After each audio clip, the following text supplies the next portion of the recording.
Have you ever wondered what it feels like to have severe, dangerously low depression?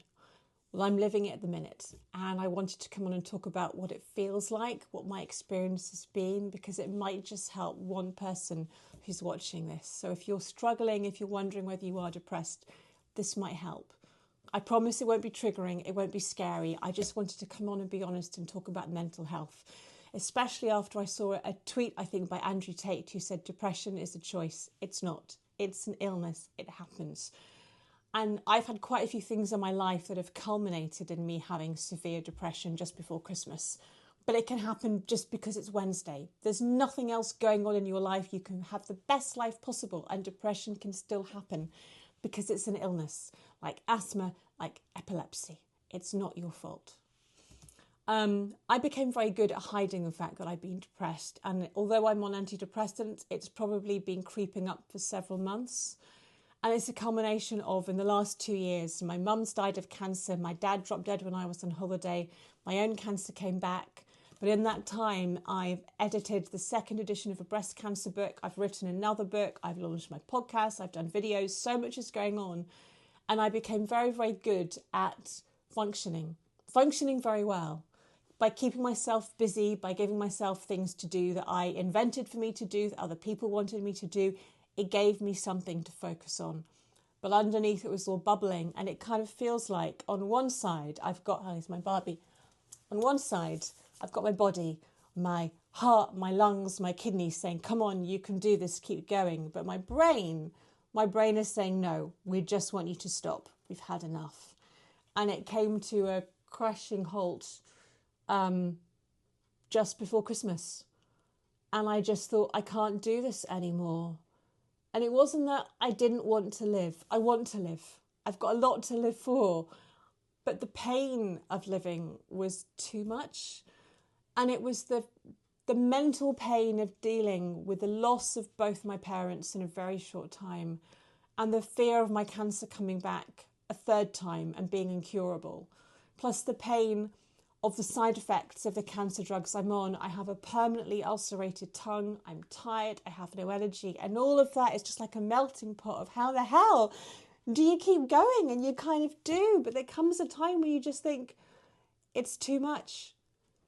And I went to see my GP, who was fabulous, and I know I'm going to come and talk about what it feels like and what I'm feeling, but I wanted to talk about this because the last time I had thoughts about ending my own life was back in 2014 when I was working as a consultant surgeon, and I talk about this in my memoir, Under the Knife. And I was referred for an assessment, and I got told, well, we're really busy at the minute. It will take 6 months for you to get an assessment to see whether you need talking therapy on the NHS. I thought, but you've just told me I'm actively suicidal and I have to wait 6 months for an assessment to see if I need help. That's crazy. And I couldn't believe the disparity between mental health services and physical, because I knew if I had cancer, I'd be seen in 2 weeks. Why is mental health that could kill me far more quickly than my physical health seen as a low priority? And I was lucky at the time my hospital got me treatment through occupational health. But this time I was even luckier. My wonderful GP, who I'd never met before, said, I'm going to send you for an urgent assessment. And it happened on New Year's Eve, just 2 weeks after seeing her. And they were wonderful. And they made me realise that I've been struggling and that I need help, and they're going to get me seen. And that was like a little weight lifted off my shoulders.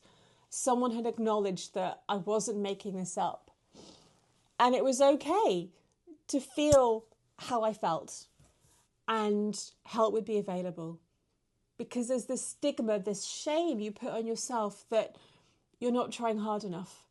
And you should be able to cope because other people are coping in far worse situations. And that's really, really hard. But I'm having a bit of a wobble. And I posted a couple of videos on my shorts on Instagram, just brief clips. But today I wanted to talk about how I'm feeling. Because yesterday was quite a good day. I got up and I showered and I did my facial tone and moisturised, and I went on the Peloton and I took the dog for a long walk, and I managed to cook a supper, and I did a bit of knitting and a bit of reading, and that was quite a good day. But this morning I woke up And I set an alarm for 8 o'clock, and I snoozed it and snoozed it and snoozed it until I finally thought that I have to get out of bed. Mainly because the ducks outside and the birds want to be fed. And I had a call I was meant to do, and it didn't happen, and I was so grateful. Because I just feel like I am wading through treacle. I have lost the ability to think clearly and creatively. I've got a pile of stuff that I need to do, I want to do, I was looking forward to doing, and my brain is like, no, it's hard enough for you to add 2 and 2 together and make 4. You cannot do anything else. And that is so frustrating because it feels like I've got a day ahead of me and I'm not going to get anything done. But that's not true because I got out of bed today. I didn't shower. That's bad, I know. I couldn't face showering, but I got dressed. I'm not in my pyjamas. I don't really care what I look like. My hair's a mess, my glasses are messy, but I got dressed. And they are huge things for someone when you are struggling with severe depression, because it can be a challenge just to get out of bed. You don't care. You don't care what you look like, how you smell, or what you're wearing. I thought I might go to the gym today, but I don't feel brave enough to leave the house. Getting in the car and driving feels really, really scary today, which is crazy. But that's how it feels. It feels like my comfort blanket has just shrunk to the sofa and my knitting and the dog on my lap and drinking cups of tea. You kind of lose your appetite. You're just waiting for the hours to go. I guess for me until my husband comes home, but he's on call tonight, so I might not see him until midnight. And I've got Netflix and I'm looking for something that I can watch that is like comfort TV, that won't bore me, that won't scare me. And there's nothing. I have no interest in watching anything on the telly. And I'm knitting a cardigan for a friend and I'm like, yeah, I just want to sleep. And this is what it's like. It's almost like your brain is shutting down to protect you, to give you that time to rest physically and mentally. And I will go out for a walk later. I know I have to. I know it will help with the fatigue. It will help with the mental health. I need to get out of the house. But that may take a few hours for me to build up the courage to do. This is the reality of severe depression. It affects every aspect of your life. And I just wanted to come on and talk about it and say, if you're going through it, it is a roller coaster. You can have a good day where you think, hey, I'm better, I don't need any help, life's wonderful. And then your brain says, nah, sorry, you've got months of this. We need to go back to the beginning. It's crazy. Yesterday I did my tax return because that was something I could just focus on, putting numbers into a spreadsheet. Today I've got a whole list of myths about cancer people have sent me on the internet. I've been storing them in a folder and I wanted to put them in a book and work out which ones I would start doing. And I've got all these ideas and my brain has said, yeah, you don't have the energy to write today. And I've learned to say that's okay. It's all right if you can't do anything because you're ill. I am ill. I have a severe illness. And if I just, when I had my cancer operation, I had my mastectomy, my implant and my axillary no clearance, I had 2 or 3 weeks of just basically pottering around the house, resting, because that's what the doctor told you. That's what you're expected to do after an operation. But with mental health, you feel you should be doing stuff, but it's exactly the same.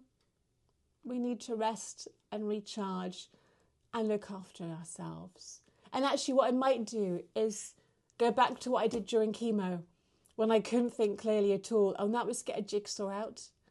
I got a jigsaw for Dad and I to do because Mum could do, when Mum had her arm amputated, she could do jigsaws. She could put little pieces in and we'd sit and do them together. And I did them with Dad whenever I went over to his house. I saw him most days. He had very early dementia, but jigsaws was something we could do. And I have an illness. I cannot leave until I've done one more piece, which becomes 2 more pieces, which becomes an hour later. And I know the dog's at home waiting to be fed, but I have to do jigsaws. But you don't need to think. And I can go and put a couple of pieces in and then come back to it and feel I've achieved something really small for the day. So I might go and get a jigsaw out and just sit and potter with that when I feel the need to move. got my Apple Watch telling me to stand up so I don't get a DVT from sitting on my arse all day. But I don't know why I came on today. I just felt the need to share what mental health was like and just let people know that someone like me can get mental health. I mean, that sounds crazy. Anyone could get depression, but you don't know what is going on with people behind the scenes. I remember that there's an awful cliche that we used to say when I was going for doctor interviews, that how do you deal with a difficult colleague, someone who's shouting or stroppy or always late? A difficult colleague is a colleague in difficulty. But you never know what's going on behind closed doors, behind what someone is showing you. We choose what we want people to see. And if I had to, I could go on a call and pretend everything's wonderful and I'm fine and here we go. And then the minute that call stops, I just crashing down into a heap and start crying. And I don't want people to judge anybody for having mental health, because it is an illness. It is something that happens to us because the wiring in our brain has gone wrong. And antidepressants do not mean that they're not a bad thing to have. Sometimes illnesses need drugs, like asthma needs Ventolin, and diabetes needs insulin. Depression needs antidepressants, and that's okay. And I hope by talking about this and getting it out in the open, it'll help reduce a bit of the stigma and help people realise they're not alone. I was planning to do a video about a website that's helped me called stayingsafe.org, and it's wonderful, run by a friend of mine, Alice Cole King, which has, if you are really, really, really low, it gives you a safety net that you can create. Things I can do, people I can talk to, things to get me into a safe space. There are always the Samaritans that you can talk to 24/7, every day of the year. There are lots of mental health support services out there for children, for men, for teenagers, for adults, for anybody. I just ask you, if you're struggling, ask for help. I've learned that I get in tune to my physical symptoms that often tell me my brain is about to crack. And for me, although it's hard when I'm on cancer drugs that give me those physical symptoms anyway, but it's when my sleeping habits change, when my eating habits change, when I start faffing and I'm procrastinating or spending a lot of time on my phone, ignoring important stuff that needs to be done, that's when I know that I might need a bit of help.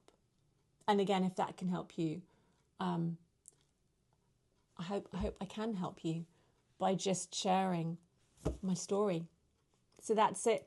That's where I am today. I've got a long and rocky road ahead, and I will hope to keep you posted as things progress. Bye for now.